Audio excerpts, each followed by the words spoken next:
3 pound অথবা 4 pound বড় কেকের ফটো পাঠিয়ে কেউ যদি বলে যে আমাকে এই সেম ডিজাইনটা 1/2 পাউন্ডে অথবা 1 পাউন্ডে করে দিতে হবে, তো সেটা কি কখনো করা সম্ভব হয়ে থাকে?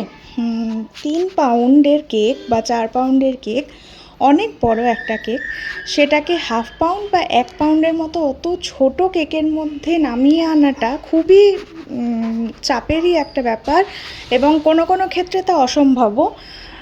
তাই এখন যদি সেই রকম কোনো কেকের অর্ডার আমার কাছে এসে থাকে, আমি পুরো সেটাকে ক্যান্সেল করে দিই, কারণ এই ছাড়া আমার কোনো উপায় থাকে না।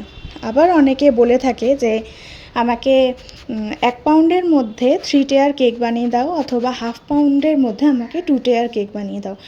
সেই অর্ডারগুলোও আমার পক্ষে নেওয়া সম্ভব হয় না, কারণ অনেক হোম বেকারস আছে যারা বানিয়ে থাকে 1 পাউন্ডের মধ্যে 3 টেয়ার কেক বা 1/2 পাউন্ডের মধ্যে 2 টেয়ার কেক, অনেকেই বানিয়ে থাকে, কিন্তু আমি বানাই না, কারণ প্রত্যেকের একটা বিজনেস এথিক্স আলাদা আলাদা থাকে।